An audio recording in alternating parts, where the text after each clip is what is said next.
நம்முடைய தர்மயாதின பொன்னமராவதி சைவ சித்தாந்த வகுப்பில் இன்றைக்கு ஒரு சிறப்புக்குரிய நாள். ஏன்னா உண்மையாகவே உங்களுக்கு இன்றைக்கி சைவ சித்தாந்த பாடம் இன்று தான் தொடங்குகிறது. அறிமுக பாடங்கள் எல்லாம் நிறைவு செய்துவிட்டு முதல் யூனிட் அதில் அறிமுக பாடம் எல்லாம் நிறைவு செய்துவிட்டு சாஸ்திர பாடம் அதில் முதலாம் ஆண்டினருக்கு நீங்கள் முதலாம் ஆண்டினர் உங்களுக்கு சாஸ்திர பாடம் உண்மை விளக்கம் திருவருட்பயன் என்கின்ற 2 சாஸ்திரங்களுக்கு வைத்திருக்கப்பட்டிருக்கிறது. இந்த 2 சாஸ்திரமும் அறிமுக நிலையில் இருக்கிறவர்கள் படிப்பதற்கு எளிமையான சாஸ்திரம். சைவ சித்தாந்த சாஸ்திரங்கள் மொத்தம் எத்தனை? 14 சாஸ்திரம். ரைட். அந்த 14 சாஸ்திரத்தில் இப்போ நீங்கள் முதல்ல உண்மை விளக்கம் என்கின்ற சாஸ்திரத்தை படித்து தெரிந்து கொள்ள போகிறீர்கள். அதனை அடுத்தது திருவருட்பயன் என்கின்ற சாஸ்திரம் படித்துக்குவீங்க. அது 2 படிச்சுட்டிங்கன்னா 14ல் 2 படித்து முடிச்சாச்சு, மிச்சம் 12 தான் இருக்குன்னு அர்த்தம் உங்களுக்கு பாக்கி. அதனால் இது ஒரு அற்புதமான படிநிலை. வாழ்க்கையில் நம்ம எத்தனையோ பேர் சைவ சித்தாந்த வகுப்புகளுக்கு செல்கிறார்கள். அங்கெல்லாம் பாடம் இப்படி ஒரு கட்டுக்கோப்பாடம் நடக்கிறதா என்று நமக்கு தெரியாது. நமக்கு அற்புதமான அறிமுக பாடம் அமைக்கப்பட்டு அதில் பதி, பசு, பாசம், ஆணவம், கண்மம், மாயை என்று சொல்லக்கூடிய 5 பொருட்களை பற்றின விரிவான விஷயங்கள் உங்களுக்கு சொல்லிக் கொடுத்துருக்குறோம். இங்கே 36 தத்துவங்களை பற்றி சென்ற வகுப்பில் விரிவாக பேசியிருக்கிறோம். சரிதானே? இது எல்லாம் உங்களுக்கு எதற்காக சொல்லிக் கொடுத்துருக்குறோம் என்றால், இந்த உண்மை விளக்கம் என்கின்ற சாஸ்திரம் படிப்பதற்காகவும் இது தொடர்ச்சியாக இருக்கக்கூடிய ஏனைய சாஸ்திரங்களை படிப்பதற்காகவும் தான் அதெல்லாம் சொல்லிக் கொடுத்துருக்குறோம். அதனால் இது வரைக்கும் நடந்த வகுப்புகள் எல்லாம் உங்களுக்கு வாய்ப்பாடு மாதிரி. எப்படி ஒரு வாய்ப்பாடு தெரியாதவன் கணக்கு போட முடியாதோ அதேமாரி நம்ம உங்களுக்கு சொல்லிக் கொடுத்த அந்த விஷயங்கள் தெரியாமல் நீங்கள் சாஸ்திரம் படிக்கவே முடியாது. வேணால் சாஸ்திரம் வாத்தியார் படித்து கொடுத்தார், சொன்னார், நாங்களும் கிளாஸில் உட்கார்ந்தோம் அப்படின்னு வேணால் சொல்லிக்கலாமே தவிர்த்து அது உங்களுக்கு பயன் கொள்ளும் விதமாக அந்த விஷயத்தை சொல்ல புரியணும் அப்படின்னாக்க நம்ம சொல்லிக் கொடுத்த அந்த 5 பொருட்களை பற்றின விஷயங்கள் உங்கள் கையில் இருக்கணும். அதனால் ஒவ்வொரு நாள் வகுப்புக்கு இனி வரும்பொழுதும் அந்த 5 பொருட்கள் பற்றின விஷயங்களை நீங்கள் படித்து கையில் பின்றாப்பில் வைத்து கொண்டு வர வேண்டும். அதனால் கேள்விகள் நிறைய இனி வரும் வகுப்பு பாடம் நடக்கும் பொழுது. ஏன்னா உங்களுக்கு சொல்லிக் கொடுத்ததுனால உங்கள்கிட்ட இருந்து தான் விஷயத்தை கேட்டு தான் உங்களுக்கு நடத்த போகிறேன். இப்போ உங்களுக்கு இந்த விஷயம்லாம் சொல்லிக் கொடுக்கல அப்படின்னா ஒவ்வொரு பாட்டு நடத்தும் பொழுதும் அது என்னென்னங்கிறத நான் தெளிவாக உங்களுக்கு சொல்லிக்கிட்டு இருப்பேன். ஏன்னா உங்களுக்கு எல்லாம் முன்னாடியே சொல்லிக் கொடுத்தாச்சு. தெளிவாக உங்களுக்கு எது இதில் தேவையான விஷயம் என்னன்னு உங்களுக்கு என்ன சொல்லிக் கொடுத்ததுனால நீங்கள் புரிந்து கொள்வதற்கு எளிதாக அமையும். அதனால் ரொம்ப கஷ்டம் போடுறதுக்கு சாஸ்திரம் அப்படின்னு நினைக்காதீங்க. ரொம்ப எளிமையான சாஸ்திரம் தான். இந்த உண்மை விளக்கம் என்பது 14 சைவ சித்தாந்த சாஸ்திரங்களில் ஒன்று. திருஅதிகை மணவாசகம் கடந்தார் என்கின்ற பரமாச்சாரிய மூர்த்திகள் இந்த நூலை அருளி செய்திருக்கிறார்கள். இந்த திருவதிகை மணவாசகம் கடந்தார் என்பவர் மெய்கண்டாருடைய 49 மாணாக்கர்களில் ஒருத்தர். மெய்கண்டாருக்கு 49 மாணாக்கர்கள் இருந்தார்கள். அதில் தலையாயவர் அருணதி சிவாச்சாரியார். அருணதி சிவாச்சாரியார் நமக்கு 2 நூல்களை அருளி செய்திருக்கிறார். ஒன்று சிவஞான சித்தியார், இன்னொன்று இருபா 20 என்று 2 நூல்களை அருளி செய்திருக்கிறார். இந்த திருவதிகை மணவாசகம் கடந்தார் நமக்கு உண்மை விளக்கம் என்கின்ற சாஸ்திரத்தை அருளி செய்திருக்கிறார். இந்த உண்மை விளக்கம் என்கின்ற நூலுக்கு ஏன் உண்மை விளக்கம் என்று பெயர் வருகிறது என்றால், எந்த ஒரு பொருளுக்குமே 2 இயல்புகள் 2 தன்மைகள் உண்டுங்கிறத நாம் படித்திருக்கிறோம். மொத்தம் உலகத்தில் எத்தனை பொருள் இருக்கிறது நாம் படிக்கிறோம்? 5 பொருள்கள். Very good. 5 பொருள்கள் இருக்கிறதாக நாம் படிக்கிறோம். பதி, பசு, ஆணவம், கண்மம், மாயை என்று சொல்கிறோம். இந்த 5 பொருட்களுக்குமே சிறப்பு இயல்பு, பொது இயல்பு என்று 2 தன்மை இருப்பதாக சொல்கிறோம். காரணம், காரியம் என்று சொல்கிறோம் இல்லையா? இதை பொது, உண்மை என்று சொல்லுவோம். பொதுத்தன்மைனா என்ன, உண்மைத்தன்மைனா என்னன்னு, அதாவது காரிய நிலையிலே இந்த பொருட்கள் எல்லாம் எப்படி நமக்கு பயன்பாட்டில் இருக்குது என்பதை பற்றி பேசுவதை உண்மை இலக்கணம் என்று சொல்லுவோம். அப்படி இந்த 5 பொருட்களை பற்றின விஷயங்கள் உண்மை தன்மையோடு, அதாவது பொதுத்தன்மையோடு எப்படி இருக்கிறது என்பதை காட்டுவதற்காக இந்த நூல் எழுந்திருக்கிறதுனால இதுக்கு உண்மை விளக்கம் என்று பெயர். அதாவது அதனுடைய காரிய நிலையை தெளிவாக பேசுகிறது. அது காரண நிலையை நமக்கு தெரியும். ஆணவம்னா என்ன? ஆணவ மலத்தினுடைய காரண நிலையில் அதனுடைய சக்தி என்ன? ஆவாரக சக்தி. Very good. ஆணவ மலத்தினுடைய காரண நிலையில் அதனுடைய பெயர், அதனுடைய சக்தி ஆவாரகமாக செயல்படும் என்று சொல்கிறோம். அதே அதோனியாமையாக சொல்லும் பொழுது அது காரிய நிலை என்று சொல்லுகின்றோம். விளக்கம் போகிறதுங்களா? அதே மாதிரி மாயையானது அதோட காரண நிலையில் வெறும் மாயையாக மட்டும் இருக்கும். அதே காரியப்படும் பொழுது தத்துவங்களாக விரியும் என்று மாயேயம் என்று சொல்கின்றோம். ஆணவம் அது கண்மமலத்தை பற்றி பேசும்பொழுது காரண நிலையில் கண்மம் என்றும் காரிய நிலையில் நல்வினை தீவினை என்றும் இருக்கும் என்று சொல்லுகின்றோம். இறைவனை பற்றி பேசும்பொழுது காரண நிலையில் அவர் பஞ்சகிருத்திய பரமானந்த தாண்டவம் செய்யக்கூடிய பெருமானாக இருக்கிறார். அவரே காரியமாக ஆகும் பொழுது, அதாவது அவர் தடஸ்த கோலத்தில் வரும் பொழுது அவர் வடிவங்களை தாங்கி கொண்டுகிறார் என்பதை பார்க்கிறோம். அதே போல் உயிரானது காரண நிலையில் உயிர் என்றும் காரிய நிலையில் விஞ்ஞானகலர் பிரளயாகலர் சகலர் என்று இப்படியெல்லாம் எல்லாவற்றையும் நம்ம விரிவாக பார்த்துருக்கிறோம் இல்லையா? அதன்படி இப்போ நாம் உண்மை இந்த 5 பொருட்களை பற்றின உண்மையான தன்மைகள் என்ன அப்படிங்கிறத சாஸ்திரப்படி நம்ம பார்க்க இருக்கிறோம். சரி, இதுக்கு முன்னாடியெல்லாம் சாஸ்திரப்படி பார்க்கலையா சார்னா, இதுக்கு முன்னாடி உங்களுக்கு சொல்லிக் கொடுத்தது எல்லாமே சாஸ்திரத்தில் உள்ளது தான். சித்தியாரில் உள்ளது, சுப்பிரகாசத்தில் உள்ளது, புசஞான போகத்தில் உள்ளது, இப்படி எல்லாவற்றையும் திரட்டி உங்களுக்கு சில விஷயங்களை கொடுத்துருக்கோம். இப்போது ஒவ்வொரு சாஸ்திரமாக தனித்தனியாக படிக்க வரும். அதனால் நீங்கள் இதுக்கு முன்னாடி படித்த விஷயங்களை தான் திரும்பவும் நீங்கள் படிக்க போகிறீங்க. இப்போ அந்த பாடலில் இருக்கிற தன்மையோடு படிக்க போகிறீங்க. இதுதான் வித்தியாசம். இப்போ இதுதானே இந்த உண்மை விளக்கம் அதை பற்றி பேசும் பொழுது பொதுவாகவே பொது உண்மை என கருதி ஆனும் அருத்திமிகு உரைப்பன் வளர் விருத்தம் 100 அப்படின்னு இதை சிவபிரகாசம் பேசுகிறது. ஒவ்வொரு பொருளுக்குமே பொது உண்மை ஏன்னா 2 தன்மை இருக்கிறதுன்னு படிச்சிருக்கணும் இல்லையா. அதில் அந்த உண்மைத்தன்மையை பற்றி இந்த நூல் பேசுவதனால இதுக்கு பேர் என்ன, உண்மை விளக்கம் என்று பெயர்னு சொல்லியிருக்கிறோம். அதனால் உண்மை விளக்கம் என்று பெயர். பதி பசு பாசம் இந்த 3 பொருள்களுடைய உண்மைத்தன்மை என்ன, பொதுத்தன்மை என்னன்னு பார்க்குறோம். இது உண்மைத்தன்மையை பற்றி இதில் பேசுவதனால இதுக்கு என்னென்னு பேர், உண்மை விளக்கம் என்று பெயர். சரிதானே? இந்த நூல் எப்படி அமைந்திருக்கு அப்படின்னா, இந்த நூலுடைய ஆசிரியராகிய திருவதிகை மணவாசகம் கடந்தார். அவருடைய குருநாதர் யாரு, மெய்கண்ட தேவநாயனர். Very good. அந்த மெய்கண்டாரிடத்தை தான் சம்பாஷணை செய்வது போல இந்த நூலை அமைச்சிருக்கிறார். இந்த நூலில் ஒரு 51 பாடலா 54 பாடல் இருக்கு இந்த நூலில். 54 பாடலும் திருவதிகை மணவாசகம் கடந்தாரும் மெய்கண்ட தேவநாயனாரும் பேசிக்கொள்வது போல அமைந்திருக்கிறது. இந்த நூலில் தொடக்கத்திலேயே அவர் கேட்கிறார், என்னுடைய குருநாதரை பார்த்து எனக்கு சில சந்தேகங்கள் இருக்கிறது பெருமானே, இந்த சந்தேகங்களை நீர் நிவர்த்தி செய்து அருள வேண்டும் என்று கேட்கிறார். அப்படி சந்தேகங்களாக ஒரு 6 கேள்வியை அவர் கேட்கிறார். விளக்கம் புரியுதுங்களா? தனக்கு ஏற்பட்டிருக்கக்கூடிய சந்தேகமாக திருவதிகை மணவாசகம் கடந்தார் தன்னுடைய குருநாதரிடத்தை ஒரு 6 கேள்விகளை கேட்கிறார். சரிதானே? அந்த 6 கேள்விகளுக்கும் விடை கொடுக்கும் முகமாக மெய்கண்ட தேவநாயனார் பேசும் விதமாக இந்த நூல் அமைந்திருக்கிறது. விளக்கம் புரியுதுங்களா? கேள்வியும் பதிலுமாக இந்த நூல் அமைந்திருக்கிறது.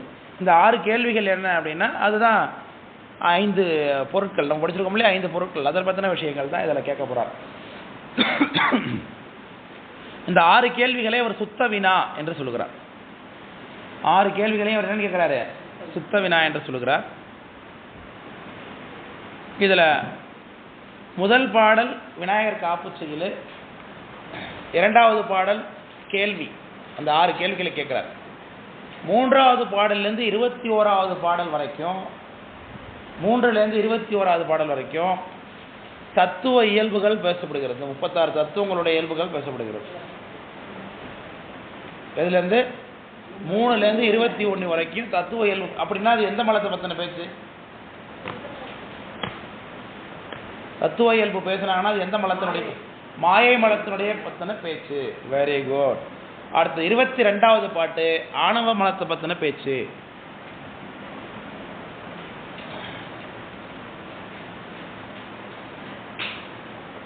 23வது பாட்டு கண்ம மலத்தினை பற்றின பேச்சு. 24, 25, 26 ஆன்ம இயல்பு, ஆன்மாவோட லட்சணம் என்ன, அதாவது பசு பற்றி படிச்சோம் இல்லையா, அந்த விஷயத்தை பேசுகிறது. 6 வரைக்கும் ஆன்ம இயல்பு. 27லேருந்து 29 வரைக்கும் பதி இயல்பு, இறைவனை பற்றின விஷயத்தை பேசுகிறது, சிவபெருமான பற்றி. 30லேருந்து 38 வரைக்கும் நடராஜ பெருமானுடைய திருநடனத்தை பற்றி பேசுகிறது. அதோடு கூட 39, 48, 39லேருந்து 45 வரைக்கும் திருவைந்தெழுத்தினுடைய பெருமை பேசுகிறது. 48, 49, 50 அதெல்லாம் அடைந்தோர் தன்மை பயன், இந்த நூலை படித்ததனுடைய பயன் பேசுகிறது. 54 பாடல் தான், மிகவும் சிறிய நூல் தான். அதனால் அதிகபட்சமாக உங்களுக்கு முழு நாள் வகுப்பு இருப்பதுனால ஒரு 2-3 வகுப்புகளில் இந்த நூலை முடிச்சிடலாம். அதிகபட்சம் ஒரு 5-6 அமர்வுகள் தான் உண்மை விளக்கத்துக்கு தேவைப்படும். ஏன்னா உங்களுக்கு ஏற்கனவே நிறைய நம்ம சொல்லிக் கொடுத்துருக்கிறதுனால வேகமாகவே நம்ம போகலாம். இந்த உண்மை விளக்கம் நம்ம ஏற்கனவே 2 முறை பாடம் கேட்டிருக்கிறோம். உங்களுக்கு நம்ம அடியனுடைய சிவதீபன்கிற சேனல்லையும் உண்மை விளக்கம் 1ஆம் ஆண்டு இப்போ படிக்கிறாங்க இல்லையா, 1ஆம் ஆண்டு சென்னையில், அவர்களுக்கு உண்மை விளக்கம் அடியன் நடத்தி இந்த வர வாரம் அவங்களுக்கு உண்மை விளக்கம் நிறைவாகுது. அதுக்கு முன்னாடி ஒரு செட்டுக்கு நான் உண்மை விளக்கம் நடத்தி முடிச்சிருக்கேன். இப்போ உண்மை விளக்கம் உங்களுக்கும் தொடங்குகிறோம். அதனால் இதோடைய பாடங்கள் நாம் ஏற்கனவே பேசுனது இருக்குது. எங்கள் சந்தேகங்கள் இருந்தாலும் அதை நீங்கள் கேட்கலாம். உங்கள் அமர்வில் அதிகபட்சம் கொஞ்சம் அடுத்தது கேமரா ரெடி பண்ணுறதுக்கு பார்க்க சொல்லுங்கள். ஏன்னா ஆடியோவாகவே இருக்குது, இதுவும் ஒரு ஆடியோவாக அமைகிறத விட வீடியோவாக இருந்ததுன்னா இன்னும் கொஞ்சம் சிறப்பாக இருக்கும். இதெல்லாம் காமிச்சா அப்படிங்கிறதுனால தான். அதனால் அதிகபட்சம் கொஞ்சம் கேமரா ரெடி பண்ண சொல்லுங்கள் நெக்ஸ்ட் டைம். சரிதானே? அதனால் இப்போ இந்த உண்மை விளக்கம் என்பது பல்வேறு பதிப்புகள், பல்வேறு உரையாசிரியர்கள் இதற்கு இருக்கிறார்கள். இதுக்கு முதல்ல யார் உரை செய்தார்கள் என்ற விவரம் நமக்கு கிடைக்கல. இந்த நூலை நம்முடைய தர்மயாதீனம் 1946 வருஷம், 1946 சுதந்திரத்துக்கு முதல் வருஷம் இங்கிலீஷில் டிரான்ஸ்லேட் பண்ணி பதிப்பிச்சிருக்காங்க நம்ம தருமபுர ஆதீனத்தில். அது வெளியீடு எண் 112. தருமபுர ஆதீனம் வெளியீடு எண் 112 இருக்குது. 25வது குருமுகா சன்னிதானம் ஜெயம் நல்லசாமி பிள்ளை அப்படிங்கிறவர் மூலமாக இந்த நூலை ஆங்கிலத்தில் மொழிபெயர்த்து அவங்க பதிப்பிச்சிருக்கிறாங்க. 19வது குருமுகா சன்னிதானத்துடைய குரு பூஜை விழாமலராக இந்த நூல் நம்ம ஆதீனத்தில் தான் ஆங்கிலத்தில் மொழிபெயர்க்கப்பட்டிருக்கிறது. சரிதானே? இந்த நூல் வெண்பாக்களாலே அமைக்கப்பட்டிருக்கிறது. வெண்பாக்கள், நேரிசை வெண்பா என்று சொல்வார்கள். நேரிசை வெண்பாவுக்குன்னு சில இலக்கணங்கள் உண்டு. அந்த இலக்கணங்களை சொல்லுகிறேன், நீங்கள் எழுதி கொள்ளுங்க. நேரிசை வெண்பா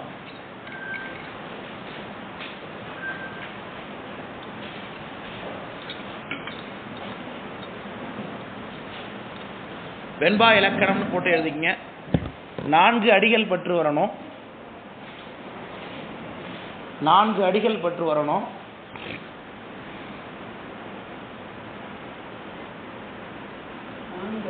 பெற்று வரணும்.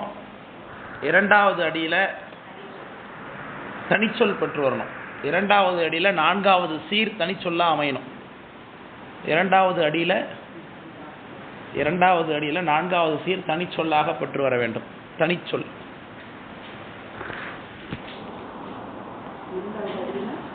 4வது சீர் தனிச்சொல்லாக வரணும். இப்போ உங்களுக்கு நீங்கள் இந்த வகுப்புக்கு மட்டும்தான் கூடுறீங்களா, வேறு ஏதாவது ஈவெண்ட்டில் நீங்கள் எல்லாம் ஒன்றா ஆர்கனைஸ் ஆகுறீங்களா? அதுக்கெல்லாம் வருவாங்களா வர மாட்டாங்களா? கூட்டமாக வராங்களா இல்லையா? ஏன் அப்புறம் இதுக்கு வர மாட்டாங்க வகுப்புக்கு? இன்னைக்கு ஃபங்க்ஷன் இருக்கா? என்னது முகூர்த்த நாள் அன்னைக்கு?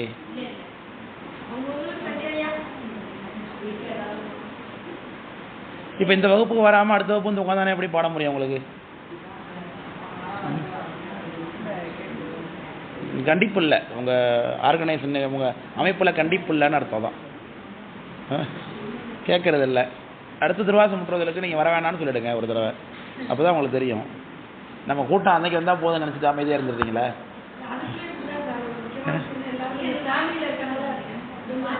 இந்த பாட்டுமா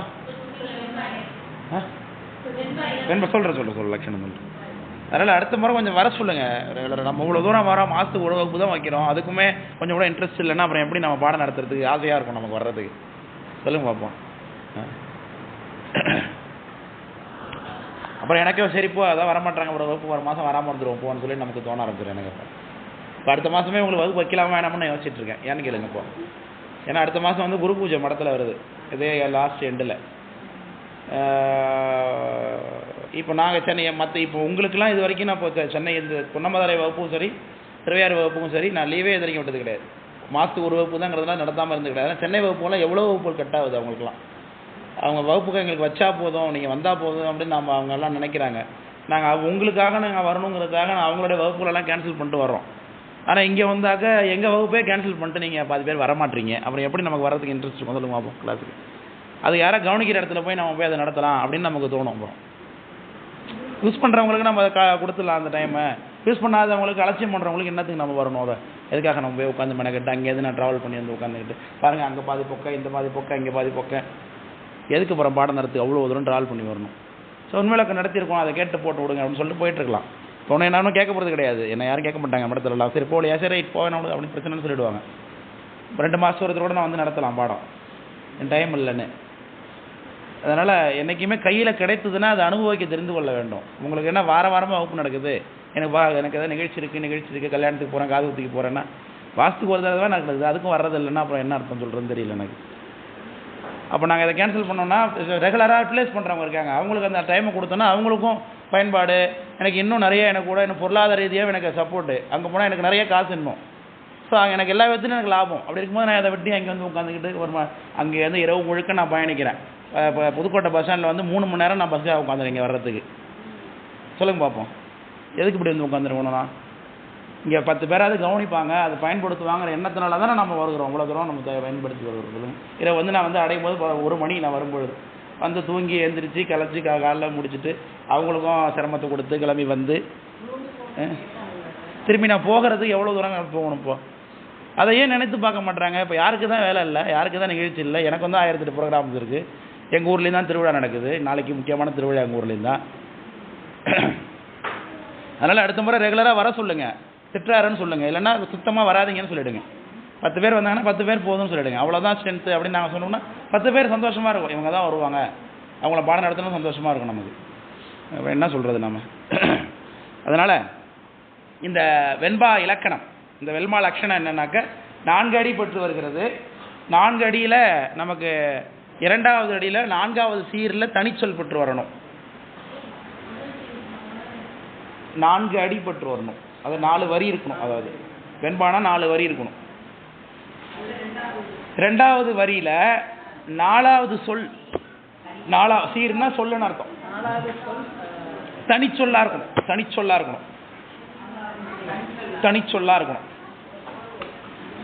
நான் என்னன்னு சொல்லித்தரேன் உங்களுக்கு. இப்போ பாடம் ஆரம்பிச்சோடனே அவங்க சொல்கிறாரு எப்படி, அதுதான் தனிச்சொல்னு சொல்றது. அந்த 4வது அடி அதில் 3 சீர் தான் இருக்கணும். 4வது அடியில் பாருங்க 3 சொல்லு தான் இருக்கும். இது பார்வைக்குரிய லட்சணம். அப்புறம் தலைன்னு ஒன்று உண்டு வெண்பாவில் பாடும்பொழுது. அதில் இயற்சீர் வெண்டலை, வெண்சீர் வெண்டலை அப்படின்னு தலை. அதெல்லாம் உங்களுக்கு நடத்தினாக்க அவ்வளோதான். இப்போ கொஞ்சம் நெஞ்சம் வரதான் சுத்தமாக அடுத்த வகுப்புக்கு இந்தளவுக்கு இருக்குது இலக்கணம். அதனால் அதெல்லாம் போகலை. உங்களுக்கு தெரிஞ்சுக்கணும்னு விருப்பமாக இருக்குன்னா சென்னை வகுப்பில் அடியன் பேசின இந்த ஆடியோ இருக்குது. அதில் நீங்கள் தொடக்க வகுப்பு கேட்டிங்க, உண்மை வகுப்பு தொடக்க வகுப்பு கேட்டிங்கன்னா இந்த இயற்சீர் வெண்டலைனா என்ன, வெண்சீர் வெண்டலைனா என்ன, அதை பற்றிலாம் நம்ம விளக்கி அதில் நடத்திருக்கிறோம். இப்போ உள்ளே நான் போக விரும்பலை அதுக்குள்ளே, ஏன்னா சோர்ந்துருவாங்க அதுக்குள்ளே. அதனால் வேணாம், ஆரம்பத்திலே அவ்வளோ கடினமாக கொடுக்க வேண்டிய பாடத்தில். உங்களுக்கு விருப்பம் இருக்குது அப்படின்னா நீங்கள் என்கிட்ட ஞாபகப்படுத்தி நான் அந்த பகுதி பேசுங்க எடுத்து உங்களை அனுப்புகிறேன். அது உங்களுக்கு தெரிஞ்சுக்கணும் அவசியம் இல்லை. நம்ம ஒன்றும் பாட்டு எழுத போகிறது கிடையாது, வேணும்னா தெரிஞ்சுக்கலாம், அவ்வளோதான்.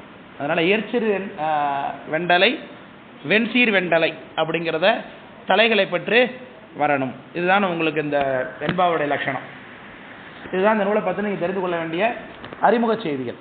இப்போ நூலுக்குள்ளே போகலாமா? நூலில் முதல் பாடல் விநாயகருடைய வணக்கமாக அமைந்திருக்கிறது. காப்பு செய்யுள் என்று சொல்லுகிறார்கள்.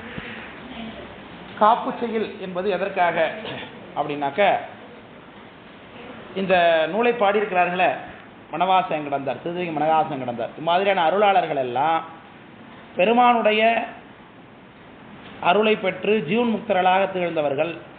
அனுபூதி நிலையிலே இந்த பாடலை பாடியிருக்கிறார்கள். அனுபூதி நிலையில தான் இந்த நூலை அவங்க அருளி செய்திருக்கிறார்கள்.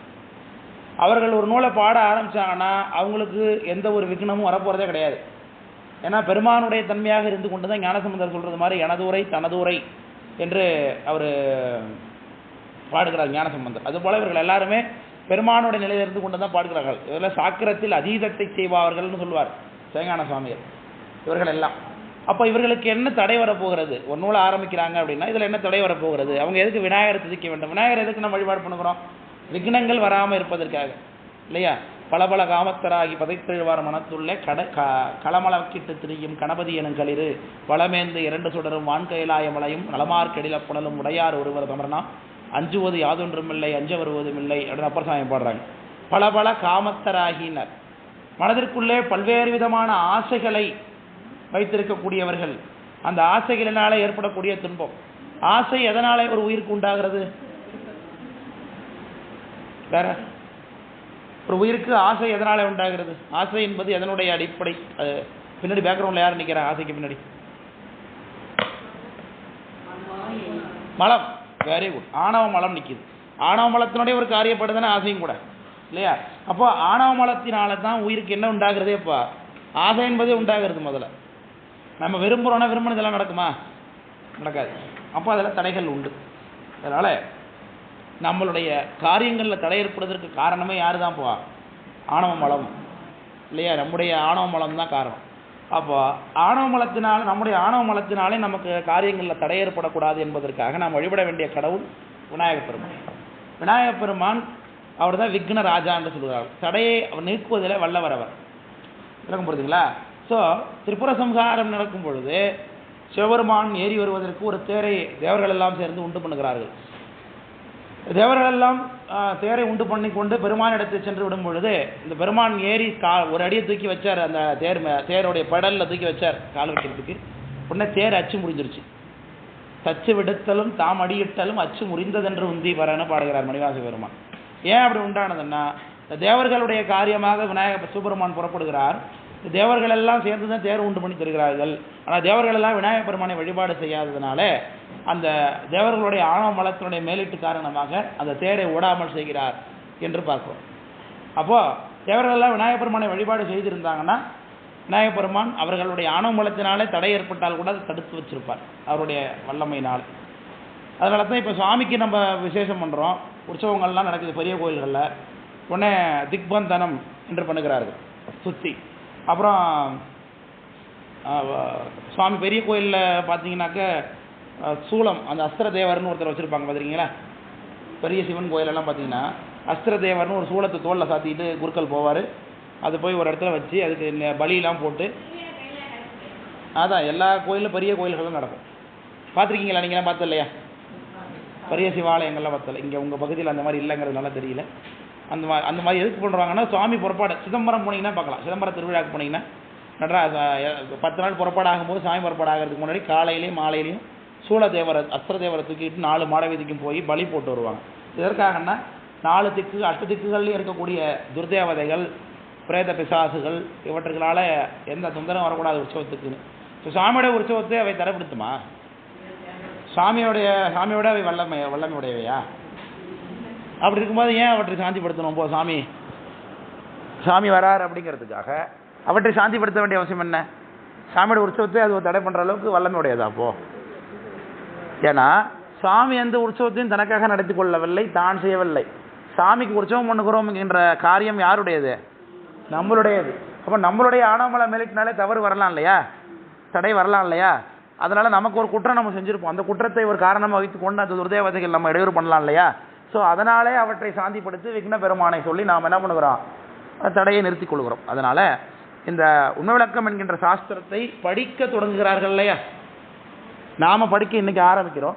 இது 54 பாடல்களை சம்பூர்ணமாக படித்து நிறைவு செய்ய வேண்டும், எந்த தடையும் இல்லாமல் அப்படிங்கிற ஒரு பிரார்த்தனைக்காகவும், இந்த நூலை எந்த நூலை செய்தாலும் காப்பு செயல் செய்து தான் செய்ய வேண்டும் என்ற மரபிற்காகவும் இந்த திருவதிக்கு மணவாசம் கடந்தார் இந்த முதல் பாடலை விநாயகப் பெருமானுடைய வாழ்த்து பாடலாக அமைத்திருக்கிறார். விளக்கம் புரியுதுங்களா? ஏன் இந்த விநாயகர் காப்பு வைத்திருக்கப்பட்டிருக்கிறது?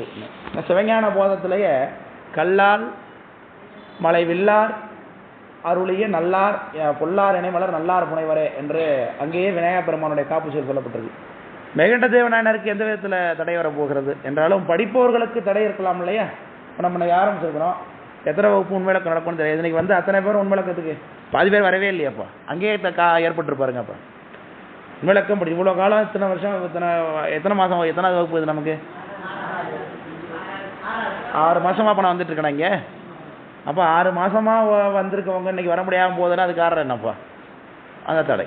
அப்போ இன்றைக்கு நாம் வந்திருக்கிறோம், வந்ததுக்கு பிறகு திரும்ப சம்பூர்ணமாக நாம் படித்து நிறைவு செய்ய வேண்டும் என்பதற்காகவும் விநாயகப் பெருமானை பிரார்த்தித்துக் கொண்டு நாம் இன்றைக்கு இந்த நூலுக்குள்ளே சொல்லுகின்றோம். வன்மை தரும் ஆகமநூல் வைத்த பொருள் வழுவா உண்மை விளக்கம் உரை செய்ய தின்மதம் சேர் அந்தி நிறத்து தந்தி முக துந்தி வயிற்று ஐங்கரனை பந்தமர புந்தியுள் வைப்பா. இப்படிதானே பாட்டு இருக்கு. உங்களுக்கு சீர் பிரிக்காமல் இருந்ததுன்னா நான் படித்தது மாதிரி பிரித்து அங்கே நோட் பண்ணி எழுதிக்கிங்க. வன்மை தரும் ஆகமநூல் வைத்த பொருள் வழுவா உண்மை விளக்கம் உரை செய்ய தின் மதம் சேர் அந்தி நிறத்து தந்திமுக தொந்தி வயிற்று ஐங்கரனை பந்தமர புந்தியுள் வைப்பாம் என்று சொல்லுகிறோம். இப்படிதானே இருக்கு பாட்டு. சரி, இந்த நூலை நாம் ஏன் படிக்கிறோம் என்பதற்கான காரணத்தை இந்த பாட்ட தொடக்கத்தில் சொல்லுகிறார். வன்மை தரும் ஆகமநூல் வைத்த பொருள் வழுவா உண்மை விளக்கம். இந்த நூல் எப்படிப்பட்டது? இந்த உண்மை விளக்கம்ங்கிற சாஸ்திரத்துக்குள்ளே எதை பற்றி பேசியிருக்கிறாங்க, எதனுடைய சாரத்தை இதில் பேசியிருக்கிறார்கள்னா ஆகமத்தினுடைய சாரத்தை பேசியிருக்காங்க. சிவாகம விஷயமாக, சிவாகமம் என்பது 4 பாதங்களை உடையது. சரியை, கிரியை, யோகம், ஞானம் என்று சொல்லுவோம். இதில் ஞானபாதம் என்று சொல்லுகின்றோம் இல்லையா? உயிரை பற்றின அறிவு, இறைவனை பற்றிய அறிவு, மலங்களை பற்றிய அறிவு, இதை பற்றின விஷயங்களை எல்லாம் ஞானபாத விஷயம் பேசுகிறது. அந்த சிவாகம விஷயத்தில் சிவாகமத்தில் சொல்லப்பட்ட விஷயங்களை தான் இப்போ நீங்கள் படிக்க போகிறீங்க. ஆக்சுவலாக நீங்கள் படிக்க போகிற சிவாகமம். ஆனால் சிவாகமத்தை நேரடியாக வடமொழியில் சென்று படிக்காமல் அவங்க எளிமைப்படுத்தி நம்மேது ஒரு கருணையினாலே அந்த பரமாச்சாரியார் என்ன செய்திருக்கிறார், தமிழ் படுத்தி தமிழ் பாடலாக பாடி கொடுத்துருக்கார் இந்த உண்மை விளக்க ஆகம விஷயத்தை. அதனால் வன்மை தரும் ஆகமம் என்று சொல்லுகிறார். வன்மை என்பது வளம் என்ற பொருளில் வருகிறது. வன்மைனா வளம் என்ற பொருளில் வருகிறது. நான் சொல்ல சொல்ல உங்களுடைய புத்தகத்தில் குறிப்புகளை எழுதிக்கிங்க. பேனா வைத்துக்கணும், அந்த புத்தகத்தில் எழுதிக்கணும். ஒரு வார்த்தைக்கு பொருள் சொல்லும்பொழுது அதில் நோட் பண்ணணும். அது தவிர ஒரு தனியாக ஒரு நோட்டு வச்சுக்கணும். அதில் வேறு சில குறிப்புகள் இருக்கும்போது கையில் எழுதி வச்சுக்கணும். பிறகு முடிஞ்சுங்களா அடுத்தடுத்த வகுப்புகளில் நான் இந்த வகுப்பில் சொன்னேன்னு நானே கேட்பேன், அப்போ பதில் சொல்லணும். அதுக்காக எழுதி வச்சுக்கணும். அதில் பேப்பரை பார்த்துக்கிட்டே இருக்கும், பார்த்துட்டு விடக்கூடாது, ஞாபகமாக இருக்காது. அடுத்த திரும்பி வந்தீங்கன்னா புதுசாக இருக்க மாதிரி இருக்கும். அதனால் பேனாவால் நம்ம சொல்லக்கூடிய வார்த்தைகளுக்கு வார்த்தை பொருள் என்னங்கிறது அதிலே கிளிக்குங்க, எழுதுங்க. அதிலே எழுதுங்க. புதுசாக வச்சுக்கணும்னு நினைக்காதீங்க. அது அப்படியே பேப்பரை அது பேப்பராக இருக்குது, அது மேலே ஒரு அட்டை மாரி வாங்கி போட்டு கத்திரி வீட்டில் கிடந்ததுன்னா அது உள்ளே போட்டு பின் பண்ணி ஒரு அட்டை போட்டு வச்சுங்க. அதை பேப்பராக இருந்ததுன்னா அடுத்த வகுப்புக்கு முதல் பக்கம் கழிஞ்சிடும், அதுக்கு அடுத்த அடுத்த வகுப்புக்கு ரெண்டாவது பக்கம் கழிஞ்சிடும். நிறைய வகுப்பு உண்மையில கணித அன்றைக்கி ஒரே பேப்பர் தான் கடைசிட்டு வருவீங்க அப்படியே இருந்ததுன்னா. அதனால் பன்மை தரும். வன்மை என்பது என்ன? வளம். வளம் என்றால் அதனால என்ன கிடைக்கும்? நமக்கு இன்பம் கிடைக்கும். இன்பம் கிடைக்கும், மகிழ்ச்சி இருக்கு. உயிருக்கு எது மகிழ்ச்சி? அருளா? அருள். ரைட், அருள். Very good. வேற என்ன எப்படி சொல்லலாம்? அது இறைவன் திருவிடை அடைவது. Very good. இன்பமே என்னாலும் துன்பம் இல்லைன்னார். அப்போ நமக்கு முக்தியை தரவல்லது எது? ஆகம நூல். அதான் வன்மை தரும் ஆகம நூல். எல்லாம் புரிஞ்சுங்களா? ஆகமத்தை பற்றி பேசும்பொழுது மறையினால் மாளால் அயனால் மற்றும் குறைவிலா அளவினாலும் கூறனாதாகி நின்ற இறைவனார் கமலபாதம் என்று சித்தியார் பேசுகிறது. எதனாலெல்லாம் சிவபெருமானை பார்க்க முடியாதுன்னா, வேதத்தால் பார்க்க முடியாது, திருமாலால் பார்க்க முடியாது, அயனால் பார்க்க முடியாது, அளவைகளால் பார்க்க முடியாதுனர். எதனால் பார்க்க முடியும்னா அருளால் ஆகமத்தால் அறியலாம் மற்றும் குறைவிலா அளவினாலும் தெருளலாம் என்று சொல்கிறார். இப்போ ஆகமத்தினால தான் சுவாமி நம்ம நேரடியாக பார்க்க முடியும். ஏன்னா வேத விஷயம் என்பது தெளிவில்லாமல் இருக்கும். ஆகமம் நம்ம கும்பிடக்கூடிய கடவுள் சிவபெருமான் தான் என்பதை அடித்து கூறுகிறது. உலகத்தில் இருப்பது பதிபசுபாசம் முப்பொருள் என்று தெளிவாக சொல்லுகிறது. அதனால் ஆகமம் என்பது நமக்கு நம்முடைய சிறப்பு பிரமாணம், சிவபெருமானை நேரடியாக காட்டக்கூடியது, திருவடி பேற்றை கொடுக்குவதற்குரிய சாதனம் ஆகமம். அதனால தான் வன்மை தரும் ஆகம நூல் என்று ஆகம நூலை சொல்லுகிறார். விளக்கம் புரியுதுங்களா? அப்போது வன்மை தரும் ஆகம நூல் வைத்த பொருள். அந்த ஆகமத்தில் வைத்திருக்கப்பட்ட பொருள் என்ன? அது உள்ள சாரம் என்ன? அது பதி பரம் என்பது தான் இல்லையா? பதி பசு பாசம் எனப்பகர். அது இல்லை, அது இல்லை, அந்த பாட்டில்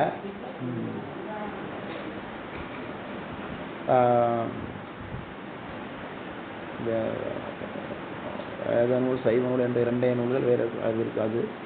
வந்து பலகலை ஆகமம் வேதம் யாவையினும் கருத்து பதிபசு பாசம் தெரித்தல் பதி பரமே அப்படின்னு சிவபிரகாசம். உலகத்தில் உள்ள எல்லா ஆகமங்கள்லையும் சரி, வேதங்கள்லையும் சரி, நூல்கள்லையும் சரி என்ன சொல்ல வந்திருக்கு அந்த நூல்னா பதிபசு பாசம் தெரித்தல்ங்க. எல்லா நூலும் எதை சொல்ல வந்திருக்கு? பதிபசு பாசம் தெரிக்க சொல்ல வந்திருக்கு. அந்த பதிபசு பாசம் பலகலை ஆகமம் வேதம் யாவையினும் கருத்து பதி பசு பாசம் தெரித்தல் பதி பரமே. இந்த மூணு பேர்ல எது பதி பசு பாசம் என்று சொல்லக்கூடிய மூணு பொருள்ல எது பெரிய பொருள்? பதி, சிவபெருமான் தான். அதனால சிவபெருமான் தான் தலைவன் என்பதையும், நாமெல்லாம் அறிவுடைய பொருள் இருந்தாலும் அவனுக்கு அடிமை என்பதையும், நம்மளிடத்து விலகத்தக்க பொருள் ஆணவம் என்பதையும் இந்த ஆகம நூல் சொல்வதனால அதைத்தான் அதனுடைய பொருள் என்று சொல்கிறோம். விளக்கம் புரியுதுங்களா? அப்போ வன்மை தரும் ஆகம நூல் வைத்த பொருள். வழுவா அப்படின்னா அதில் சொன்னதை அப்படியே சொல்றதுன்னு அர்த்தம். மாற்றம் இல்லாமல் ஆகம நூலத்தில் எது சொல்லப்பட்டதோ இந்த விஷயத்தை அப்படியே நம்ம தமிழ் படித்து உங்களுக்கு சொல்ல போகிறேன். அதனால வழுவா உண்மை விளக்கம்னு. உண்மை விளக்கத்தினுடைய தன்மை என்னப்போ? வன்மை தரும் ஆகம நூல் வைத்த பொருள் வழுவா உண்மை விளக்கம். உண்மை விளக்கத்தினுடைய பெருமையை எப்படி சொல்லுகிறார்? அந்த நூலை பற்றின விஷயத்தை சொல்லுகிறார். அப்போ உரை செய்ய, உண்மை விளக்கம் உரை செய்ய. இப்போ உரை நாம் செய்கின்றோம். நம்ம வனவாசம் கடந்தார், இதை எழுதி கொடுத்துட்டு போயிட்டார், பாடி கொடுத்துட்டு போய்விட்டார். அதை இப்போ அடியன்னு உங்களுக்கு நடத்துகிறேன். அவர் எழுதுவதற்கு, அவர் ஆகமத்தில் சொல்லப்பட்ட விஷயத்தை பாட்டாக பாடுவதற்கு என்ன செய்கிறார்? ஐங்கரனை பந்தமர புந்தியில் வைப்போம்ங்கிறார். ஐங்கரன் என்பது விநாயக பெருமான். ஏன் அவருக்கு ஐங்கரன் பேர்? 5 கரம்னா எங்க என்னது? 4 கை எல்லா தேவர்களுக்கும் இருக்கிறது மாதிரி. அது இல்லாமல் 5வது கரமாக துதிக்கை இருக்குது. தெய்வங்களிலேயே ஒற்றைப்படையில், அதாவது ஒற்றைப்படை இலக்கம்னு சொல்லுறோம் இல்லையா, 1, 3, 5, 7, 9, 11, 13 இதெல்லாம் ஒற்றைப்படை. 2, 4 இது மாதிரி. தெய்வங்களுக்கெல்லாம் கரங்கள் பாருங்கள் இரட்டைப்படையில் தான் இருக்கும். 2 கரம், 4 கரம், 6 கரம், 8 கரம், அப்புறம் 10 கரம், 12 கரம், இப்படி தான் இருக்கும். ஏன்னா இந்த பக்கம் இந்த பக்கம் இருக்கும். இது இல்லாமல் ஒற்றைப்படையில் கரம் அமைந்த ஒரே கடவுள் யார் தான்? விநாயக பெருமான் தான். அவருக்கு இங்கே 2 கை, இங்கே 4 கை, துதிக்கையாக ஒரு கை இருக்கிறது. அதனால் ஐங்கரன்னு அவருக்கு பேர். கரத்தை உடையது கரி அப்படின்னு பேர். யானைக்கு கரி என்று பேர் உண்டு. ஏன்னா விலங்குகள்லேயே கரத்தை உடைய ஒரே விலங்கு யானை மட்டும்தான். மற்ற விலங்குகள்லாம் கை இல்லையா? இப்போ குரங்குக்கு கை இருக்கா இல்லையா? கையினால் நம்மளை போல தான் வாங்குது, எடுக்குது, எல்லாம் செய்கிறது. ஆனால் அந்த கையையே அது என்ன பண்ணுது? காலானும். அப்போ காலா கையாங்கிறது குழப்பமாக இருக்காங்க. பூனை நாய்க்கெல்லாம் கை போல் முன்னாடி 2 இருக்குது. ஆனால் அதெல்லாமே அது என்னது தான் யூஸ் பண்ணுது? அது காலா தான் உபயோகப்படுத்துகிறது. ஆனால் யானைக்கு காலே 4 இருக்குது. அது இல்லாமல் கையாக துதிக்கையும் ஒன்று முன்னாடி நிற்கிது. அதனால் விலங்குகள்லேயே கரம் என்கின்ற ஒரு உறுப்பை உடையது இது மட்டும்தான், யானை மட்டும்தான். நல்ல கரத்தை உடையதுனால இதுக்கு பேர் என்ன? கரி என்று பேர். விளக்கம் புரியுதுங்களா? அதனால விநாயகப் பெருமான் அந்த வேழ முகத்தோடு இருப்பதனால அவருக்கு ஐங்கரன் என்ற பேர். கரத்தை உடையவன் கரன், 5 கரன் என்று பொருள் விநாயகப் பெருமானுக்கு பேர். அப்போ உரை செய்ய 2வது வரி பாருங்க. உண்மை விளக்கம் உரை செய்ய ஐங்கரனை பந்தமர புந்தியில் வைப்போம்.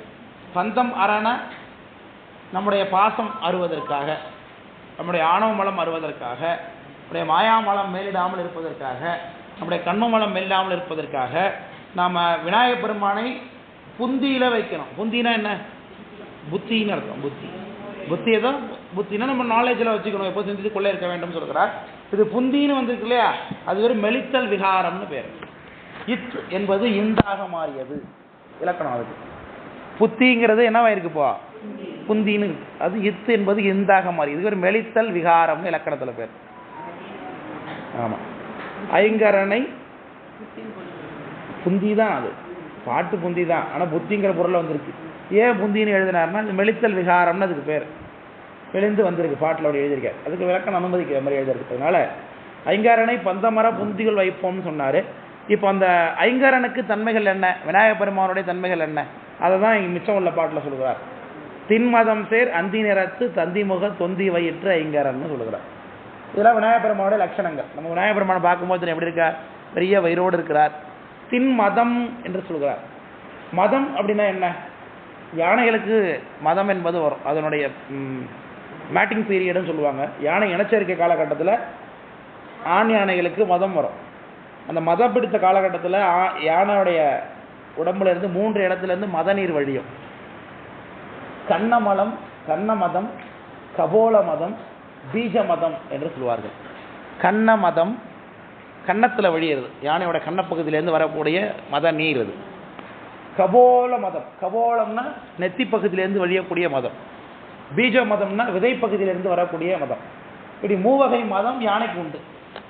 எல்லாம் புரிஞ்சுங்களா? மத நீர் அது மஸ்ட் நீர்னு சொல்லுவாங்க. அது மஸ்ட் டைம், மஸ்ட் நீர்பாங்க. அந்த கன்னத்து பக்கத்துலேருந்து தொடர்ந்து தண்ணி ஊற்றிட்டே இருக்கும். நீங்கள் இப்போ கூட போய் யூடியூப்பில் பாருங்கள், மஸ்ட் பீரியட் அப்படின்னு எலிஃபெண்ட்டுக்கு போட்டிங்கனாக்க மதம் பிடிச்ச யானையெல்லாம் காட்டுவாங்க. அதில் இருந்து இந்த பக்கத்துலேருந்து தண்ணி ஊற்றிக்கிட்டே இருக்கும் யானைக்கு. அது புளிச்ச நாற்றம் அடிக்கும். அது கும்கி படத்தில் காமிக்கிறாங்களா? ஆமாம் காமிப்பான். அந்த யானை வந்து தன் துதிக்கையெல்லாம் தொட்டு டேஸ்ட் பார்த்துட்டே இருக்கும். ரொம்ப கொடூரமாக ஆக்ரோஷமாக இருக்கும் யானை. அப்போ இது யானைக்கு. இப்போ விநாயகப் பெருமான் யானை முகத்தோடு இருக்கார். அவருக்கு மதம் பிடிக்குமாப்போ? விநாயகப் பெருமானுக்கு மதம் உண்டா? ஆனால் இவங்க என்ன சொல்கிறாங்க? தின் மதம் சேர்னார். விநாயகப் பெருமானுக்கு என்ன இருக்குன்னு சொல்லுகிறார்? மதம் இருக்கு என்று சொல்லுகிறார். அப்போ யானைக்கு மதம் இருக்கிறது போல இவருக்கும் என்னமோ இருக்குது. ஆனால் அது என்னவா உருவப்படுத்திருக்காங்க? மதமாகவே உருவப்படுத்திருக்கிறாங்க. அது வேற. யானைக்கு கண்ணமலம் கபோதமலம் கண்ணமலம் கபோல மதம் பீஜ மதம் என்று சொல்லக்கூடிய 3 வகை மதம் இருப்பது போல விநாயகப் பெருமானிடத்திலிருந்து என்ன வழிகிறது? இச்சாசக்தி, கிரியாசக்தி, ஞானசக்தி வழிகிறது. அதுதான் அப்படி மதமாக உருவப்படுத்தியிருக்காரு. புரியுதுங்களா? விநாயகரிடத்திலிருந்து இச்சை, கிரியை, ஞானம் என்கின்ற மூவகை சக்திகள் பிறக்கிறது. தின் மதம் சேர் அந்தி நிறத்து. அந்தி நிறம் என்பது ஈவினிங் டைம். அது சிவபெருமானுடைய நிறம். அது சிவபெருமான் சாயந்தரமாக சூரியன் அடங்கினதுக்கு பிறகு எப்படி இருப்பாரோ அந்த நிறத்தில் இருக்கிற டைம் கலருக்கு பேர் அந்தி நிறம்னு பேர், பவள நிறம்.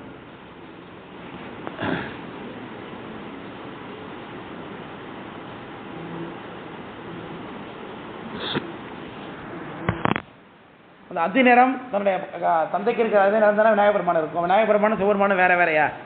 ரெண்டும் ஒருத்தர் தான்.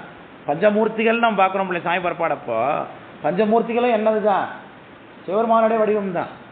சிவபெருமான்னா சோமாஸ்கந்தரா வராரு, அதுலேயே சுவாமி அம்பாள் முருகனாக இருக்கார். ஆனால் 3 பேர் சேர்ந்த வடிவம் தான் சோமாஸ்கந்தர வடிவம். அந்த வடிவமே சிவபெருமான் தான். அம்பாளுடைய வடிவமும் சிவபெருமானுடைய வடிவம் தான். முருகப்பெருமான் வள்ளி தேவசேனா சமாதிராக இருந்தாருன்னா அதுவும் சிவபெருமானுடைய வடிவம் தான்.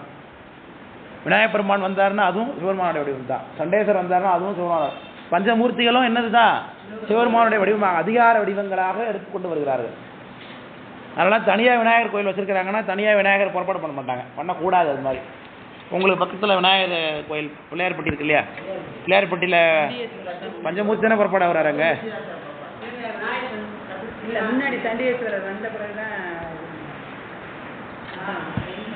உங்கள் பஞ்சமூர்த்தி புறப்பாடு உண்டுங்க. சண்டேஸ்வரோட தான் வருவார் விநாயகர் வந்தாலும். உங்கள் பஞ்சமூர்த்தி புறப்பாடே கிடையாதா?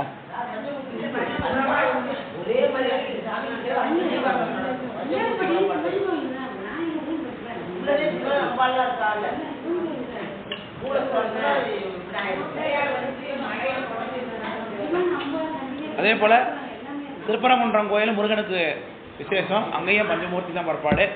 அதே மாதிரி திருஏரகம்னு சொல்லக்கூடிய சாய்மலை, அங்கேயும் பஞ்சமூர்த்தி. முருகன் கோயில் தனியாக இருந்தாலும் அங்கே தனியாக முருகன் புறப்பாடு ஆக மாட்டார், ஆகக்கூடாது, பஞ்சமூர்த்தியாக தான் கொடுக்கணும். எப்படி சிவன் கோயில் 5 பேர் சேர்ந்து வராங்களோ அதே மாதிரி விநாயகர் முருகன் கோயில் தனியாக இருந்தாலும் அங்கேயும் பஞ்சமூர்த்தி தான். பிள்ளையார்பட்டி சாமி கோயில் தான், சிவபெருமானுடைய கோயில் தான். அது விநாயகர் அங்கே பரிவார மூர்த்தி தான். ஆனால் அவர் ஃபேமஸ் ஆகிட்டார், அதனால் அவர் அப்படி இருக்கார். அதனால் இந்த தின்மதம்னா என்ன புரியுதா? விநாயகருக்கு 3 மதம்ங்கிறது என்னது? இச்சாசக்தி, கிரியாசக்தி, ஞானசக்தி. தந்தி முகம் என்று சொல்கிறார். தந்தி முகம் என்பது தந்தினா யானைன்னு அர்த்தம். தந்தினா யானை, தந்தினா யானை. தந்திவனம் அப்படின்னா ஆனைக்கா, திருஆனைக்காவல் இருக்கு இல்லையா, அதுக்கு பேர் தந்திவனம்னு பேர். ஆனைக்கான்னு தந்தி முகம், யானை முகத்தோடு இருக்கிறார் என்ற அர்த்தம். யானை முகம் என்பது ஓங்காரத்தினுடைய வடிவம். யானை முகம் என்பது ஓங்காரத்தினுடைய வடிவம்.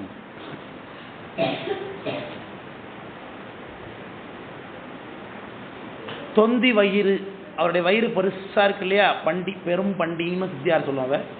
அது வியாபகத்தினுடைய அடையாளம். சிவரும் அவருடைய வியாபகத்துக்குள்ளதான் நாம் எல்லாரும் இருக்கிறோம் என்பதை காட்டுவதற்காக அவர் தொந்தி வயிறாக காண்பிக்கப்படுகிறார். தொந்தி வயிற்று ஐங்கரனை என்று சொல்கிறார்.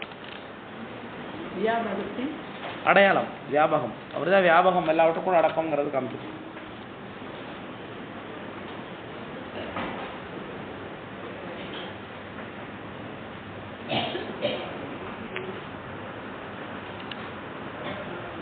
இந்த 5 கரத்திலையும் அவர் உடையவதனால அவர் பஞ்சகிருத்தியம் செய்யக்கூடியவராகவே காட்டுவார். சிவபெருமான் எப்படி பஞ்சகிருத்தியம் செய்கிறாரோ அதே போல விநாயகப் பெருமானும் பஞ்சகிருத்தியம் செய்வார். அது சிவபெருமானும் அவர் வேற வேற இல்லை என்பதற்கான அடையாளம் தான் அவர் 5 கரம் உடையவர் என்பது சொல்கிறார்கள். அதனால அவருடைய மோதகம் வைத்திருக்கக்கூடிய கரம், விநாயகப் பெருமானுடைய மோதகம் கொழுக்கட்டை அவர் கையில் வச்சிருக்காரா, அந்த கரம் அவருடைய அருளலை குறிக்கிறது. மோதகம் வைத்திருக்கக்கூடிய கரம் அருளலை குறிக்கிறது.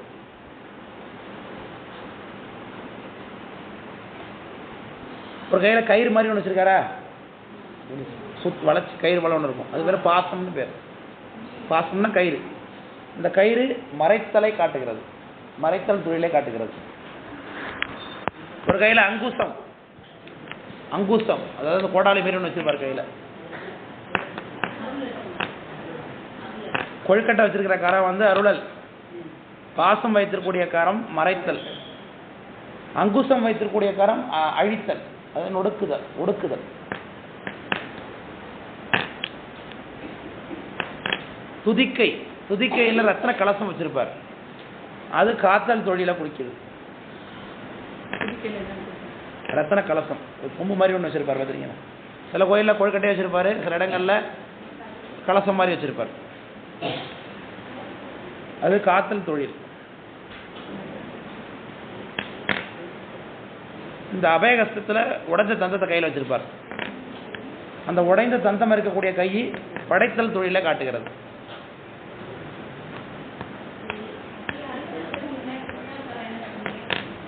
மோதகம் கொழுக்கட்டை அருளல், பாசம் மறைத்தல், அங்குசம் அழித்தல். ரத்தன கலசம் வைத்திருக்கக்கூடிய துதிக்கை காத்தல். உடைந்த தந்தத்தை வைத்திருக்கக்கூடிய அந்த வலது கீழ்கரம் அது படைத்தல்.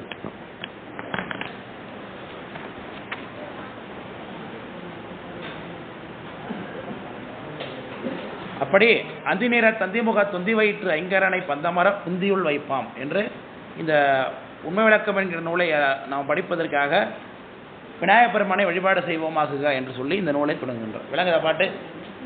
அடுத்த பாட்டு போலாமா? இந்த பாட்டில் சந்தேகம் இருக்கா? மேக்ஸிமம் வகுப்புகளில் பாடல்களுக்கு ஒவ்வொரு வரிக்கும் ஒவ்வொரு எழுத்துக்குமே விளக்கம் சொல்லி தான் நம்ம நடத்துறது வழக்கம். அதனால் எதாவது நான் மிஸ் பண்ணேன்னா இதை சொல்லலை சார்னு சொல்லி கேளுங்க. விநாயகருக்கு முன்னாடி போய் நீங்கள் இந்த பாட்டை பாடி துதிக்கலாம். நீ பிள்ளையார் கோயிலுக்கு போனீங்கன்னா போய் பாட்டு பாடணும். எந்த கோயில் போனாலும் பாட்டு பாடணும் இல்லையா? அதுதான் நம்முடைய சமயத்தோட விஷயம். எல்லாரும் என்ன பண்ண பிள்ளைங்கள்லாம் அந்த 5 கரத்தனை, யானை முகத்தனை இதெல்லாம் சொல்லியிருக்கோம் இல்லையா? அதுவே இந்த பாட்டெலாம் பாடலாம் இல்லை. வன்மை தரமாக முன்னோல் வைத்த பொருள் வழுவா இதெல்லாம் நீங்கள் எதுக்கு பாடலாம் மனப்பாடம் பண்ணி. ஒரு நூல் படிக்கிறோம், உண்மையில 54 பாட்டு படிக்கிறீங்க நீங்கள் அப்படின்னா அதில் குறைந்தபட்சம் ஒரு 15 பாட்டாவது உங்களுக்கு மனப்பாடமாக தெரியணும். இது நடந்து முடிக்கிறப்போ இல்லையா? அப்போ தான் நீங்கள் இதை படிச்சிருக்கீங்கன்னு அர்த்தம். இல்லைன்னா நான் மட்டும்தான் படிச்சிருக்கேன்னு அர்த்தம். நான் இந்த நூலை நிறைய முறை படிச்சிருக்கோம். அதேமாதிரி நான் இன்னொரு தடவை உங்களுக்காக படிக்கிறேன், அவ்வளோதான் அர்த்தம். இந்த பாட்டு ஒரு தடவை படிக்குமா?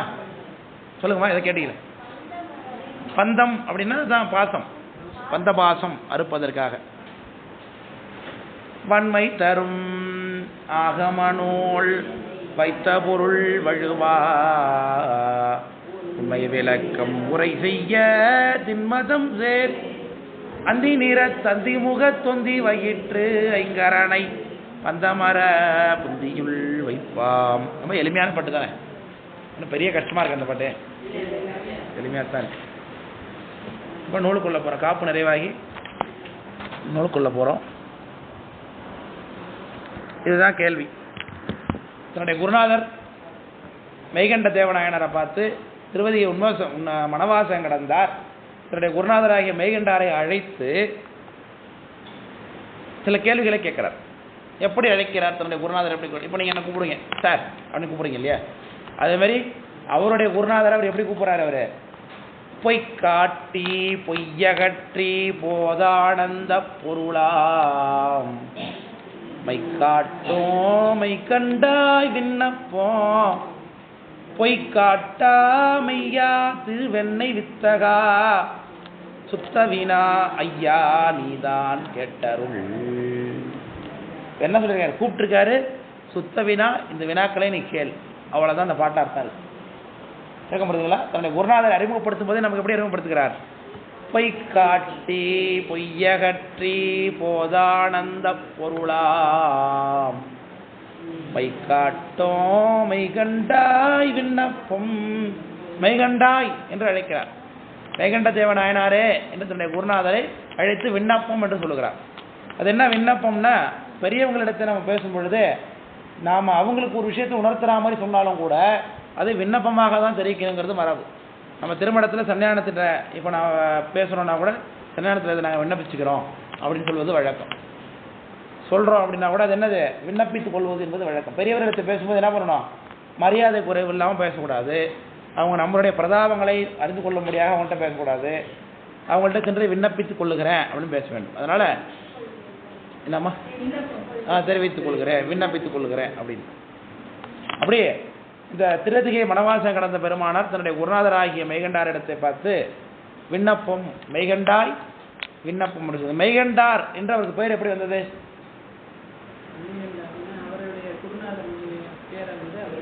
Very good. பரஞ்சோதி முனிவர் அவருடைய குருநாதர சத்தியஞான தரிசனிகள் என்பவருடைய பெயரை இந்த குழந்தை, இவருடைய இயற்பெயர் என்ன? சேதவன Perumal. Very good, very good. Vedavan. ஆமாம் ஆமாம் ஆமாம். இதெல்லாம் எப்படி தெரியுது உங்களுக்கு?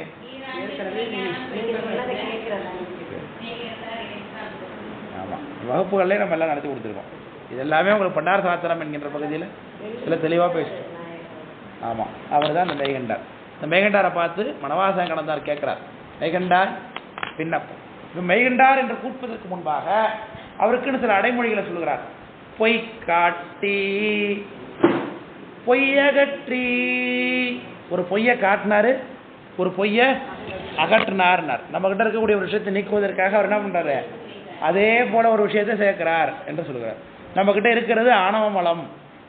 அந்த ஆணவ மலம் நீங்குவதற்காக எப்படி கரையை கரையால் எடுக்கிறார்களோ, எப்படி முல்லை முள்ளால் எடுக்கிறார்களோ, அதே போல கண்மம் மாயை என்கின்ற 2 பொய் பொருள்களை நம்மோடு சேர்த்தது தான் பொய் காட்டி என்று சொல்லுவார்.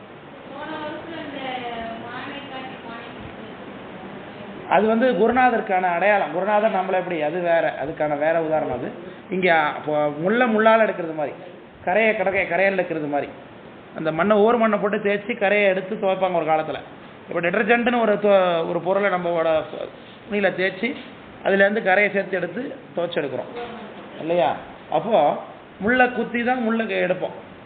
அதுபோல் ஆணவமலம் என்கின்ற பொய், அந்த பொய்யை நீக்குவதற்காக கண்மமலம் மாயாமலம் என்று சொல்லக்கூடிய 2 மலங்களை சேர்த்தார். அதான் பொய் காட்டி பொய்யகற்றினார். விளங்கப்படுதுங்களா சொல்றது?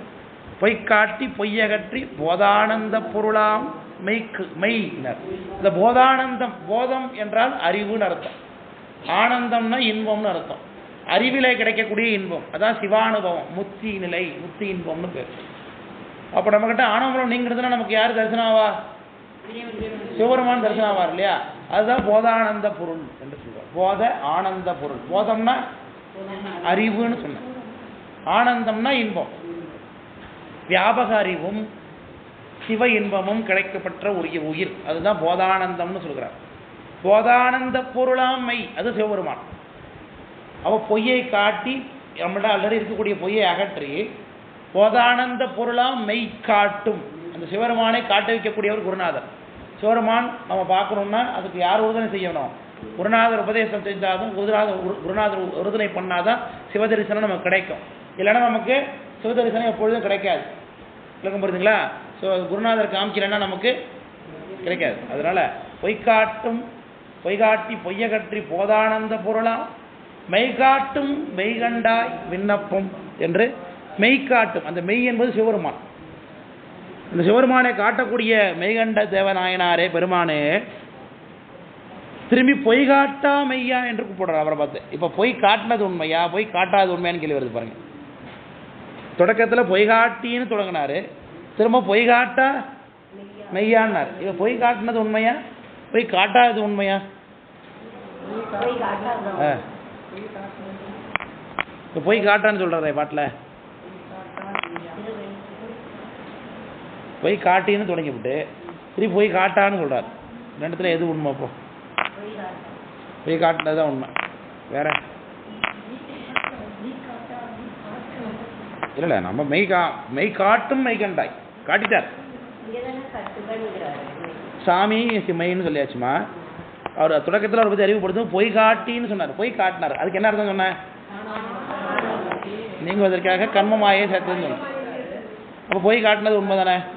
திரும்பி பொய் காட்டாங்கிறாரே, அது என்ன? அந்த பொய்யை நீக்கினாரா? பொய்யை காமிச்சு அந்த பொய்யை நீக்கிட்டார். அது அர்த்தம் பண்ணிக்கலாமா? ரைட், அது ஒரு நல்ல அர்த்தம். ரெண்டாவது, அவர் நமக்கு கர்மமலத்தை கூட்டினார். கர்மமலத்தை கூட்டினதுனால சுவாமி நம்ம உலகத்தில் போட்டு நம்மளை துன்பப்படுத்துறது மாதிரி தெரிகிறது. அடி அதிகமாக விழுகிறது இல்லையா? இந்த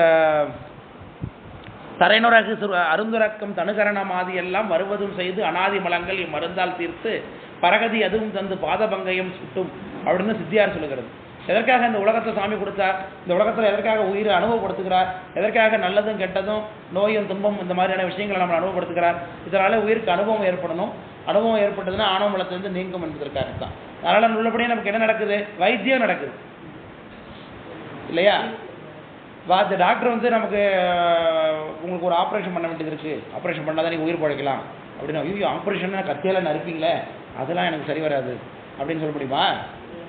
அப்போது சில இடங்களில் வெட்டுக்குத்து நடந்தால் தான் என்ன ஆகும், அந்த பயன் சரியாக நடக்கும். அதனால் அந்த பொய் காட்டுறது உண்மையாக இருந்தாலும் அதனுடைய நோக்கம் என்ன, மெய்காட்டுவது என்பதனாலே அவரை பொய்காட்டா ஐயா என்று சொல்கிறார்.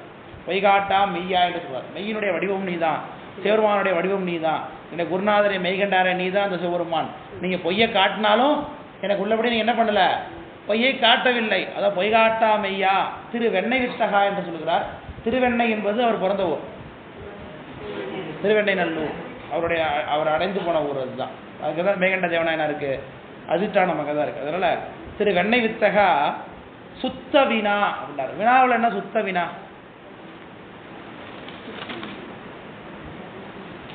சுத்த வினா என்ன, வினானா என்ன, கேள்வி. அதில் என்ன வகை இருக்கா, கேள்வியில் ஏதாச்சும் வகை இருக்கா? உண்மையான கேள்வி. வேற வினா என்பது முதல்ல 6 வகைப்படும். வினா என்பது கேள்வி நம்ம கேட்குறோம்னா அந்த கேள்வியில் எத்தனை இருக்கு, 6 வகை இருக்கு. என்னென்ன கேள்வி இருக்குன்னா, அறிவு, அறிவினா, அறியாவினா, ஐயவினா, கொழல் வினா, கொடை வினா, ஏவல் வினா. எத்தனை வகை? 6 வகை. அறிவினா, எழுதுங்க சொல்றத, அறிவினா, அறியாவினா, ஐயவினா, ஏவல் வினா, ஆமா ஐயவினா,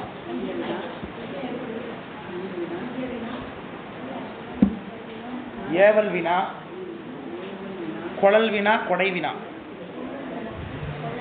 கொழல் கொழல் கொழல் வினா, கொடை வினா.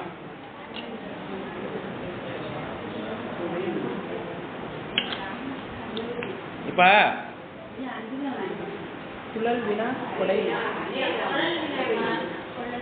அறிவினா, அறியாவினா, ஏவல் வினா, ஐயவினா, இதெல்லாம் இலக்கணத்தில்.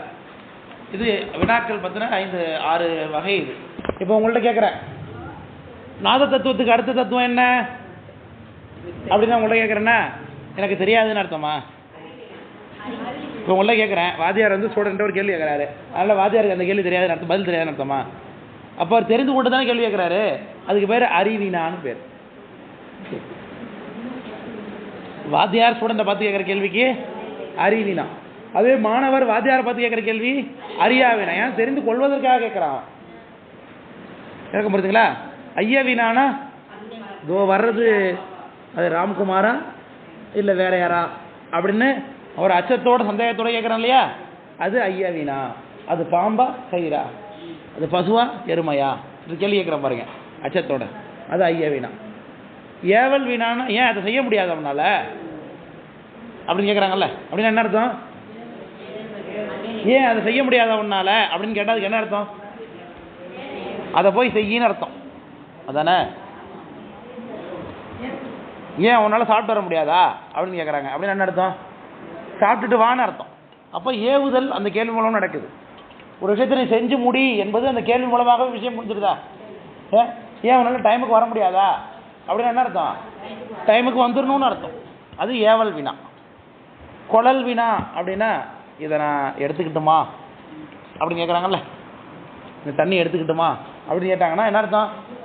தண்ணியை கொள்வதற்காக அவர் கேட்ட கேள்வி. இதை நீ எடுத்துக்கிறீங்களா அப்படின்னு நான் கொடுக்குறவங்க கேட்டாங்கன்னா அது கொடை வினா. இது மாதிரி கேள்வியில் 6 வகை கேள்வி இருக்கு. விளக்கம் போடுதுங்களா? இந்த கேள்வியெல்லாம் இல்லாமல் புதுசாக ஒரு கேள்வி சொல்கிறார், சுத்த வினான்னு.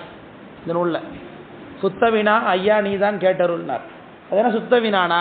தன்னை சுத்தி செய்வதற்காக கேட்ட கேள்வி என்பதனால சுத்த வினா.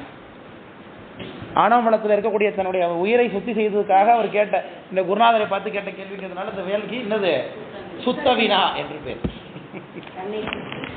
சுத்தி செய்து கொள்வதற்காக, சுத்தம் பண்ணி கொள்வதற்காக, கிளீன். சுத்த வினா ஐயா நீதான் கேட்டருள், இந்த வினாவை நீ கேட்டருள் வாயாக என்று சொல்லி நான் கேட்கக்கூடிய கேள்வி என்ன, அந்த நான் ஒரு கேள்வி கேட்க போறேன், அந்த கேள்விக்கான பதிலை சொல்லுங்க சுவாமி என்று தன்னுடைய குருநாதர் எடுத்து யார் கேட்கிறா? Very good. திரு அதிகை மணவாசம் கடந்தார் யார்கிட்ட கேட்கிறார்? வைகுண்ட தேவநாயனார்ட்ட கேட்குறாரு. 2 பாட்டு படிச்சிங்க பார்த்தீங்கன்னா அதுக்குள்ள உண்மை விளக்க ஆரம்பிச்சு அரை மணி நேரத்தில் 2 பாட்டு படிச்சாச்சு. எல்லாம் சந்தேகம் இருக்கு 2 பாட்டில். இப்போ சந்தேகம் இல்லாமல் இருக்கும். வீட்டுக்கு போய் இன்னைக்கு மூடி வச்சுட்டு திரும்பி அடுத்து என்னைக்கு என்ன பார்க்குறோமோ என் தலையை அன்னைக்கு தான் நோட்டை திறக்கிறோன்னாக்க அப்படியே தான் இருக்கும். அதான் வீட்டுக்கு போய் படிக்கணும், திரும்பி டிஸ்கஸ் பண்ணணும், இந்த பாடல்கள்லாம் மனப்பாடம் பண்ணிடணும். உண்மை விளக்கம் 54 பாடலையும் மனப்பாடமாக சொல்கிறவங்க இருக்காங்க சென்னை வகுப்புகளில். இல்லைங்க புரியுதுங்களா? திருவந்தியார் அடுத்த சாஸ்திரம் இருக்குது, அடுத்த வருஷம் படிப்பீங்க. திருவந்தியாரில் உள்ள 45 பாட்டு மனப்பாடமாக சொல்கிறவங்களா இருக்கிறாங்க. அப்படிலாம் இன்ட்ரெஸ்ட்டாக படிக்கிறவங்களா இருக்காங்க. இல்லைங்க புரியுதுங்களா? நம்ம இப்போ நமக்கு அந்த இன்ட்ரெஸ்ட் இல்லையா? இருக்குது. இன்ட்ரெஸ்டாக தானே வாரம் படிக்கணும்னு படிச்சிருங்க. அதனால் இல்லை அப்படி சொல்கிறவங்களே இருக்காங்கன்னு சொல்கிறேன்.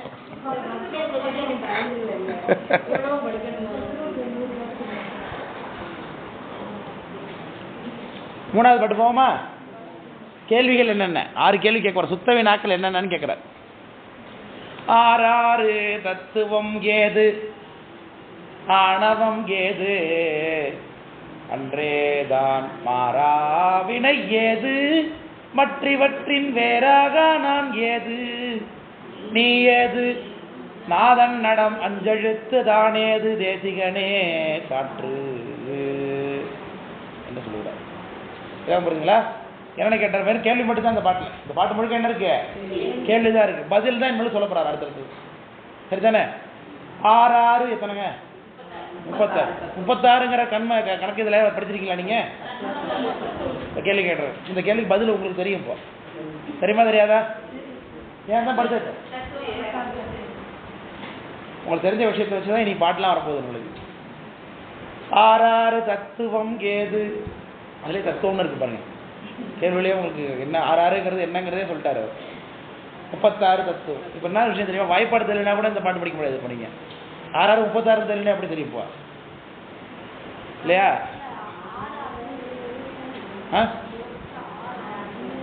6 இதுன்னு இருக்கா? இருந்தால் மாற்றிருக்கு. 6ஆவதுன்னா தப்பு, மாற்றிக்கணும். 6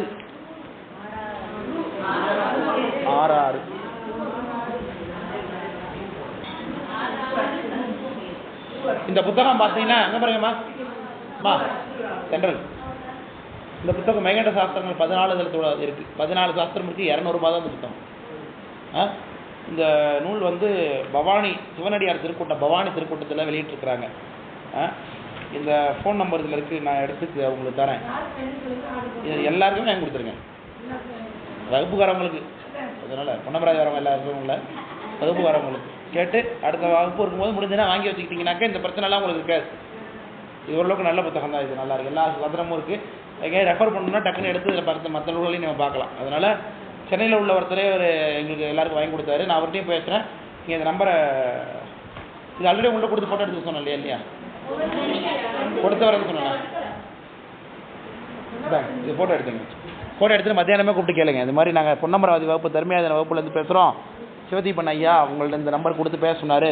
எங்களுக்கு மெய்கண்ட சாஸ்திரம் 16 புத்தகம் 20 இருக்குது, எங்களுக்கு வேணும், எங்களுக்கு அனுப்ப முடியுமா, பார்சல் போட்டு விட்றீங்களான்னு கேட்டு வாங்கிங்க. 200 ரூபா. ஏன் கொண்டு வரலண்ணா?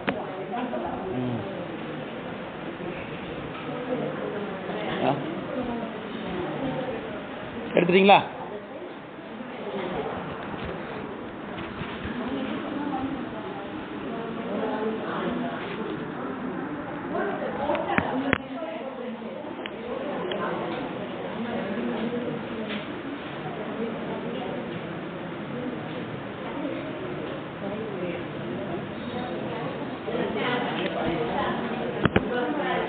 சரி.